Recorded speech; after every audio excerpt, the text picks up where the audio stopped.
ಕರ್ನಾಟಕದಲ್ಲಿ ರದ್ದಾಗುತ್ತಾ ಪಂಚ ಗ್ಯಾರಂಟಿಗಳು ಇರೋಬರೋ ಗ್ಯಾರಂಟಿಗಳಿಗೆ ಪರಿಷ್ಕರಣೆ ಉಂಟಾಗುವಂಥದ್ದು. ಸೊ ಫಲಾನುಭವಿಗಳ ಹೆಸರನ್ನ ಪರಿಷ್ಕರಿಸ್ತಾ ಇದೆ ಸರ್ಕಾರ.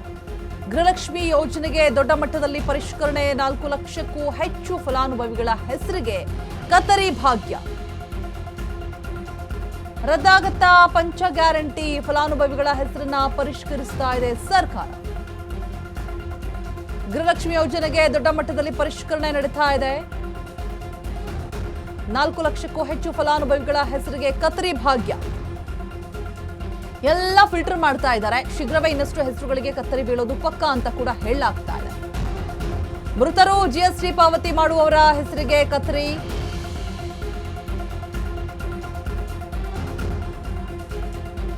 ಕರ್ನಾಟಕದಲ್ಲಿ ರದ್ದಾಗತ್ತಾ ಪಂಚ ಗ್ಯಾರಂಟಿಗಳು. ಹಾಗಾದ್ರೆ ಇರೋಬರೋ ಗ್ಯಾರಂಟಿಗಳಿಗೆ ಪರಿಷ್ಕರಣೆ.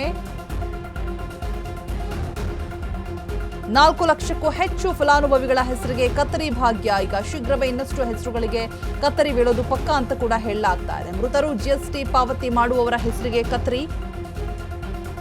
ಕರ್ನಾಟಕದಲ್ಲಿ ರದ್ದಾಗತ್ತಾ ಹಾಗಾದ್ರೆ ಪಂಚ ಗ್ಯಾರಂಟಿಗಳು. ಇರೋಬರೋ ಗ್ಯಾರಂಟಿಗಳೆಲ್ಲವೂ ಕೂಡ ಪರಿಷ್ಕರಣೆ ಮಾಡ್ತಾ ಇರುವಂತದ್ದು. ಬಿಕಾಸ್ ಮೃತರ ಖಾತೆಗೂ ಕೂಡ ಹಣ ವರ್ಗಾವಣೆ ಆಗ್ತಾ ಇರುತ್ತೆ. ಒಂದಲ್ಲ ಎರಡಲ್ಲ ಬರೋಬ್ಬರಿ 4,000 ಡಿಕೆಶಿ ತವರು ಜಿಲ್ಲೆಯಲ್ಲೇ ಸಿಕ್ಕಿರುವಂಥದ್ದು. ಸೊ ಎಲ್ಲರನ್ನೂ ಕೂಡ ಫಿಲ್ಟರ್ ಮಾಡಿ ಮತ್ತೆ ಫೈನಲ್ ಲಿಸ್ಟ್ ನ ಮಾಡ್ತಾ ಇದ್ದಾರೆ. ಪ್ರತಿ ಜಿಲ್ಲೆಯಲ್ಲೂ ಕೂಡ ಮಿನಿಮಮ್ ಅಬೌಟ್ 2,000 ಈ ಗೃಹಲಕ್ಷ್ಮಿ ಭಾಗ್ಯಕ್ಕೆ ಕತ್ತರಿ ಬಿದ್ದಾಗಿದೆ ಆಲ್ರೆಡಿ. ಸೊ ಹಾಗಾಗಿ ಶೀಘ್ರವೇ ಇನ್ನಷ್ಟು ಹೆಸರುಗಳಿಗೆ ಕತ್ತರಿ ಬೀಳೋದು ಪಕ್ಕ ಅಂತ ಕೂಡ ಹೇಳಲಾಗ್ತಾ ಇದೆ. ಜಿಎಸ್ಟಿ ಪಾವತಿ ಮಾಡುವವರ ಹೆಸರಿಗೆ ಕತ್ತರಿ. ಇನ್ನು ನೆಕ್ಸ್ಟ್ ಸ್ಟೆಪ್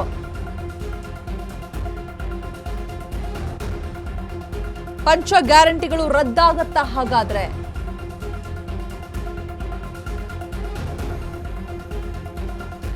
ದೊಡ್ಡ ಮಟ್ಟದಲ್ಲಿ ಪರಿಷ್ಕರಣೆಯನ್ನ ಮಾಡಲಾಗ್ತಾ ಇದೆ. ಫಲಾನುಭವಿಗಳ ಹೆಸರನ್ನ ಪರಿಷ್ಕರಿಸ್ತಾ ಇದೆ ಸರ್ಕಾರ.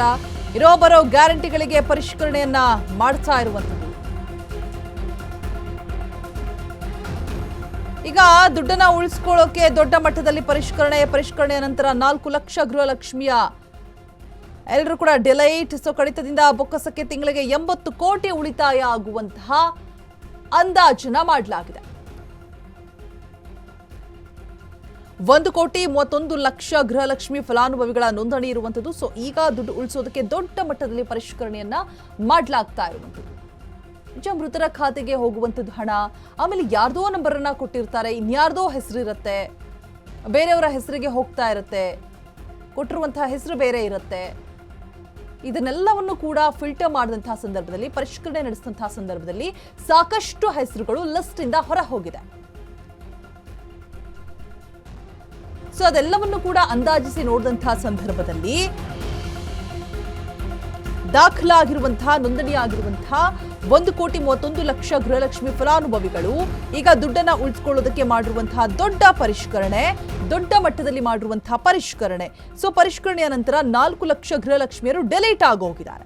ಸೊ ಎಷ್ಟು ಹಣ ಉಳಿತಾಯ ಆಗತ್ತೆ, ಬೊಕ್ಕಸಕ್ಕೆ ಸೇರ್ತಾ ಇರುವಂತಹ ಹಣ ಎಷ್ಟು ಅಂತ ನೋಡ್ತಾ ಹೋಗೋದಾದ್ರೆ ಬರೋಬ್ಬರಿ 1 ತಿಂಗಳಿಗೆ 80 ಕೋಟಿ ಉಳಿತಾಯವಾಗ್ತಾ ಇದೆ. ಡ್ರಾ ಮಾಡದಿದ್ರೆ ಆ ಹಣ ರಾಜ್ಯ ಸರ್ಕಾರದ ಪಾಲಾಗತ್ತೆ. ಮೃತರ ಹೆಸರಲ್ಲಿ ಬ್ಯಾಂಕ್ನಲ್ಲಿಯೇ ಉಳಿದಿದೆ 120 ಕೋಟಿ ಹಣ. ಇಮಿಡಿಯೇಟ್ ಆಗಿ ಡ್ರಾ ಮಾಡ್ಕೊಳ್ಳಿ, ಇಲ್ಲ ಅಂತಂದ್ರೆ ಬ್ಯಾಂಕ್ ಅಲ್ಲ ಇತ್ತು ಅಂತ ಹೇಳಿದ್ರೆ ಇಮಿಡಿಯೇಟ್ ಆಗಿ ಆ ಹಣ ಎಲ್ಲವೂ ಕೂಡ ಸರ್ಕಾರದ ಬೊಕ್ಕಸಕ್ಕೆ ಹೋಗುತ್ತೆ. ಅಲರ್ಟ್! ಡ್ರಾ ಮಾಡದೆ ಇದ್ರೆ ಆ ಹಣ ರಾಜ್ಯ ಸರ್ಕಾರದ ಪಾಲಾಗಲಿದೆ. 70,000ಕ್ಕೂ ಹೆಚ್ಚು ಮಂದಿ ಮಾಡಿಲ್ಲ ಆಧಾರ್ ಸೀಡಿಂಗ್. ಈ KYC ಮಾಡಿಸಿಲ್ಲ 10,000ಕ್ಕೂ ಹೆಚ್ಚು ಜನ. ಅಂಥವರಿಗೆಲ್ಲರಿಗೂ ಕೂಡ ಗೃಹಲಕ್ಷ್ಮಿ ಗ್ಯಾರಂಟಿ ಯೋಜನೆಯ ಹಣ ಸಿಕ್ಕಿಲ್ಲ, ಸಿಗೋದು ಕೂಡ ಇಲ್ಲ. ವಾಪಸ್ ಸರ್ಕಾರಕ್ಕೆ ಹೋಗುತ್ತೆ.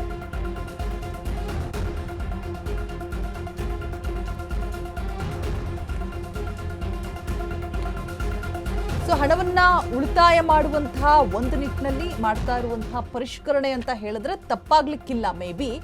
ಅಂಡ್ ಮತ್ತೊಂದು, ಸುಖ ಸುಮ್ಮನೆ ಮೃತರ ಅಕೌಂಟ್ಗೆ ದುಡ್ಡು ಹೋಗ್ತಾ ಇರುವಂಥದ್ದು, ಅದನ್ನ ಇನ್ಯಾರೋ ಅದರ ಬೆನಿಫಿಟ್ ತೆಗೆದುಕೊಳ್ತಾ ಇರುವಂಥದ್ದು, ಯಾರ್ದೋ ನಂಬರಲ್ಲಿ ಇರುವಂತಹ ಹೆಸರು, ಇನ್ಯಾರಿಗೋ ಹಣ ಹೋಗ್ತಾ ಇರುವಂಥದ್ದು.